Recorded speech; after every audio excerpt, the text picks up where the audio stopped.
this update 0.3.2.42, is actually an insanely good update to the game of Enlisted. I mean, it could really do with a better name though. Something more catchy. Like the name of my new anti-tank gunner in my Peacock Brigade event squad, Sigmund Harder. Dude, I've said this name so many times already and I just can't get over it. Sigmund Harder. I should give him a call sign of please. Sigmund, please, harder. I'm on, it's a perfect day. Whoa. I'm gonna get away. Whoa. There's nothing left. So, you've seen the title. This update is actually incredibly good, and it blows my mind how this doesn't appear to be classified as a major update in the eyes of the devs. I mean, just look at how much stuff they've done. Remember, as always, to comment your opinions on this update down below, because you've all seen that the devs really do listen to my videos and make changes as a result of them, just like the one on gold troop orders. So ensure that your voice is heard by leaving a comment down below. But just before we start, be sure to click that subscribe button, ring that notification bell, and like the video. Clicking those 3 buttons alone does so much for my channel. You wouldn't believe. In addition, if you guys want to win free premium squads for Enlisted, then join my Discord server with an extremely active 300+ player community, because we are doing giveaways and there's literally no reason why you just wouldn't join. I mean, it's free. But enough babble. Let's get into it. I mean, the first sentence of the news release sums up exactly why this update should be a major update. A whole bunch of significant and long-awaited improvements. Gee, thanks Darkflow. Probably one of my favourite parts of this update is the first thing listed. Bolt action rifles have all been buffed for damage. The number of times I've said this, that the bolt action buffs in Stalingrad need to be brought over to other campaigns, has finally paid off. It was all part of the master plan, wasn't it? A 50 to 60% increase in damage. That's insane. The bloody Mannlicher now even does 25 damage, let alone the Badan, bro. That's just overkill now. 38.2. Bro, you could kill a house with this thing. Uh-oh, that's a lot of damage. Then they also standardized all the stats across weapons both in Stalingrad and across other campaigns, which let me tell you was so annoying for me when I was ranking weapons in the Best Weapons series, which if you haven't watched, then they can be accessed in the top right hand corner of the video screen now. All semi-automatic rifles have had their fire rate nerf, which happened more than about half a year ago now, reversed, which means they are even more powerful now, and you can now properly spam shots from them. This also tends to mean that automatic rifles lose some of their power, as bolt actions and semi-autos have been buffed, and semi-autos in particular can essentially fire as quick as them now, which is actually really good to solve the ever-encroaching power creep issues of the late campaigns. And to make matters worse for automatic weapons, they have all had their recoil increased, which is another really good change to balance weapons and to make them more realistic as well, especially as my friends playing the game for the first time really do complain about this. Sounds like a skill issue, Mr. Nathy. No, I'm not having this. I'm not having this. No. Those are the main weapon changes to note, but they also reduced how widely you can aim with stationary machine guns, like the ones you get in Normandy on the D-Day map, which is actually not something I've ever seen players complain about, but it's actually a very good update to at least somewhat balance the D-Day map and how destroyed the Allies always appear to get. You all laughed at me. Well, I have to say, you're not laughing now, are you? As for vehicle changes, there are a lot of these too. The big one though is that you can now move all the way around your tank or AA gun with free view, so finally you can look at those pesky tank climbers that place a TNT charge on you before you explode. Do you think that's necessary? There are also many other quality of life changes for vehicles, which are all great, but what I am glad about is that motorcycles now have working speedometers. Thank the Lord, I can finally know what speed I'm driving at. Tank players will also appreciate a lot of the nice quality of life changes, like how you can now change the ammo type during the tank reload process, and a few more realistic changes too. But wait, you could reload a gun whilst looking out of the hatch? Bro, what? He must have had the most slender arms in the world to do that.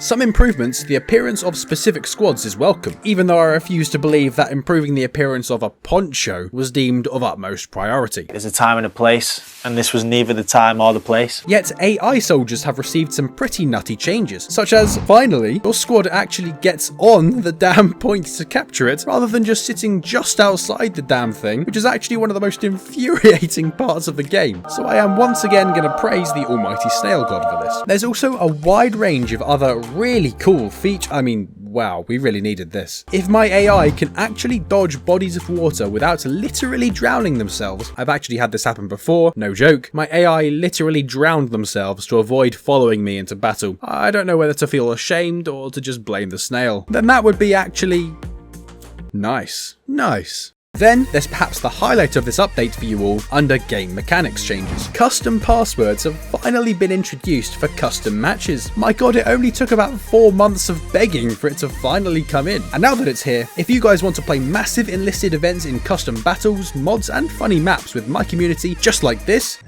Jackie! Jackie! It's fine. It's fine. I'm the commander of this T-50 here. Hello, friend. Hello, friend. Jackie's driving. Someone save us already. Here's the gunner of the What's T-50 happening, speaking. Major? What's happening? Let's get them. Then be sure to join our Discord server, because we are going to be doing them regularly, where you can meet some awesome people. Though, all those positives being said, they did limit it to only premium accounts. Now, here's the controversial thing. I've seen many other content creators strongly oppose this, and they can't believe it has happened, but I don't see it as bad at all. Here's why. The devs obviously realised that people wanted this change badly, so they did add it, and added it to the already important premium accounts that people can buy, and it's the thing that I'd always recommend people to buy first if they are actually serious about the game and wanted to spend their money on something. Remember, also it costs the devs to host more servers for custom games. Plus, it doesn't ban you from creating custom games or playing in them. It just makes it so you can't make them private. But even then, you only need one person to have a premium account so they can create the game and put a password on it. The rest of the players don't need it. And it's not a pay-to-win feature either. It doesn't give you any extra advantages of having this ability to make passwords. Furthermore to this, nobody is going to leave the game literally solely because custom passwords are locked behind premium accounts. Most of the people who would use it anyway for some dedicated map making or mod testing are already premium account holders. Now that's not to say everybody, but the majority of people who would really take it seriously. I think it's actually a very smart thing by the devs to add an extra benefit to an already very good premium account perk list. But this is all provided they keep the cost of premium accounts down. It currently costs around something like £20, dollars or euros for half a year of premium accounts, which isn't bad in the slightest, especially because it's cheaper than pretty much every premium squad in the game you can get. But if they raise this price, accounting for this new perk of being able to have custom passwords for custom matches, then this is when it becomes unacceptable for me. $20 is cheaper than most entire games, and many people don't even play these new games they might get for more than a few months, if that. Therefore, keeping prices as they are and adding new perks to the premium account makes it more worthwhile to get, and it's so much better than buying premium squads or even anything else in the game. Therefore, I really can't blame the devs for doing this, and I see no real issue with it. Rant over. I'm here to tell you right now, we don't care. The new going prone and crouching animations might not seem like they are massive changes, but all the best players of the game, including me, absolute 1,000,000% bullshit. always used to crouch or go prone. Now it takes a good second or so to do it, which can actually get us killed. So whilst it's actually incredibly annoying for me to get used to, it's actually a very good feature for the future of the game, to make it more realistic and to neutralize that skill gap between new players and experienced ones. The AFK timer sadly now works in the respawn menu too, which essentially means if you can't go for a piss in sub 3 minutes, then you'll never get to complete a game of Enlisted ever again. So I'm not sure I like that. You gotta go when you gotta go, fellas. I'm sorry, I'm so sorry, I made a mistake. You're f***ing right, you made a mistake, you little b****. Oh, and I'm fairly sure this is just a lie. I know for a fact that you could already assign quick throws of different types of grenades to specific buttons. In fact, I think I actually mentioned it in a previous video. If you have explosive packs, grenades, and smokes all equipped on the same soldiers, you can specify which one to throw in-game without having to cycle through them manually by clicking the 5 button or whatever it is on console. So I have literally no idea why this is mentioned here. I don't know what they're trying to get at, but this is just a lie now. Just Darkflow things, I guess. Now there's so many other graphic upgrades and interface improvements too, most of which I'm not technologically advanced enough to understand myself, but some of which are relatively straightforward. Though am I the only one that hates these new triangle, plus and box icons? Not gonna lie, they annoy me more than the old green exclamation mark icon. I don't promote the violence, but many people need like some good slap right now. But something like this, adding a small number of droplets of rain when you raise your head up during a rainy map, is actually really nice. Sure, it doesn't solve the major issues of the game, but what it does do is add that little extra care, which is nice for players to see. And wait, no, does this mean they are banning you digging a hole underneath tanks? That was one of my favourite things to do, dig a hole under them and then just keep them stuck. Then they added a bunch of new confrontation maps to each campaign, but let me tell you, I initially thought I was going to really like confrontation as a game mode when it came out, but wow, these matches tend to last such a long time, or are basically over in 30 seconds. There's no in between. Only in sex masochism, then it is allowed. I've had matches last over an hour and a half because both teams kept capturing points interchangeably, so everyone's tickets kept rising. But equally, I've had matches that last literally 1 minute and 30 seconds because one team stomps the other so quickly. Though they are quite fun, I can't really knock them. But most of the time for me, they're just very long, like this update's name. They also updated battle zones in numerous maps, which I really hope means that they are trying to fix grey zone camping. I mean, I even sent a message to the devs personally asking them to fix this with utmost urgency and not to wait another 4 months before we see improvements. And I don't know why I find this so funny, but it just is. The wording they use, the points geometry. I don't even know why this cracks me up. Maybe I've read too many Enlisted updates that I've just finally lost my mind. That must be it. There is no other explanation. Do not put mental illnesses on me. Don't you diagnose me. Are you a therapist? They've even got a section on upgrades to the mission editor, most of which I don't use or understand right now, but there will be many more videos utilising this mission editor coming soon on my channel. So click that like button on this video to let me know that you'd be interested in this. And then lastly, there's a huge list of miscellaneous fixes, a lot of which are really good. For example, there's the change that sandbags are now a little more sturdy and won't be destroyed super easily as they were before. Then there's the cool fact that markers on key enemy objects will actually remain, so you can't accidentally remove them. And they've even fixed one of my biggest pet peeves of the game, where using a med pack resets when you change soldiers. I don't know if the Snail God are trying to appease me in particular with these updates, but let me tell you, it's working.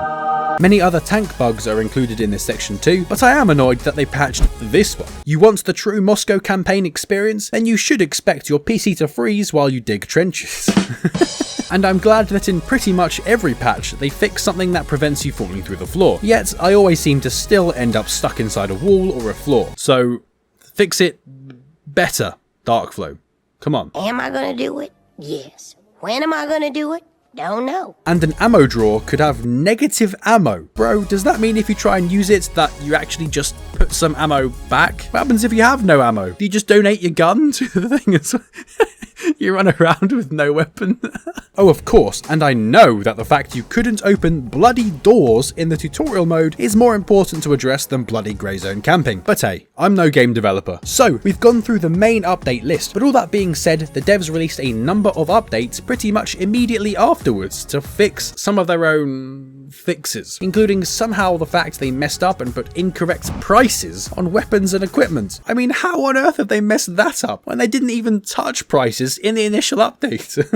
Oh man, I'm lost. What is going on in that development studio, honestly? I'm in Weldon Spring. I'm in Yevley. I am not inside a fusion reactor. I'm in Hull. I am at Disney World. I'm in an airplane bathroom. I'm flying a few thousand feet over Lincolnshire. I'm at platform 9 3/4. I am under the English Channel. I am squinting into the sun. I'm in Swindon. I am about to cross a road. Now, this all isn't to say that the update is without its other problems, but we can save those for another day, another video to be precise. So be sure to click that subscribe button so you stay in the know of Enlisted news. If you want to hear about the really important changes of the last major update, then you really should watch this video on screen now. But nevertheless, it's been an absolute pleasure ranting at you guys today. Have a wonderful day, enjoy yourselves, and I'll definitely see you in the next one.